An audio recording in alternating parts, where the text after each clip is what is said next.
Өндөрлөх үнэхээр хэрэгтэй юу? Хэд өндөр амортизатор тавиад бүршээр нь өндөрлөхөд тэнцвүүлэгч их чангаалттай явдаг болдог. Өөрөөр хэлбэл жилдтэй явдаг гэсэн үг. Ингэхээр амортизаторын доод талын түлх амархан тасардаг. Мөн хэвтээ тэнцвүүлэгч эрдзийн амархан тасардаг болдог. Суудлын машины хувьд хэд даацын бүрш хийснээс болж хойд бүршний суурь гагнаасаараа тасардаг.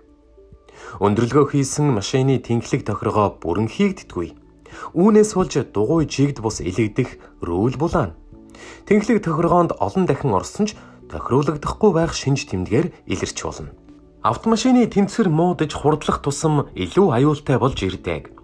Хүндийн төв өөрчлөгдсөн учраас хурдлах тусам тогтворгүй болж аюулд өртөмтгий болдог. Даацын бүршиндээ найдаж ачаа хэтрүүлснээр бусад эд ангийн ашиглалтын хугацааг багасгадаг. Өндрийн төвшин жигд бус болсноор гэрлийн тусгалж давхар өөрчлөгдөж бусад жолооч нарт төвөгтэй байдал үүсгэнэ. Тогтворжилтын систем буруу ажиллах эрсдэлтэй.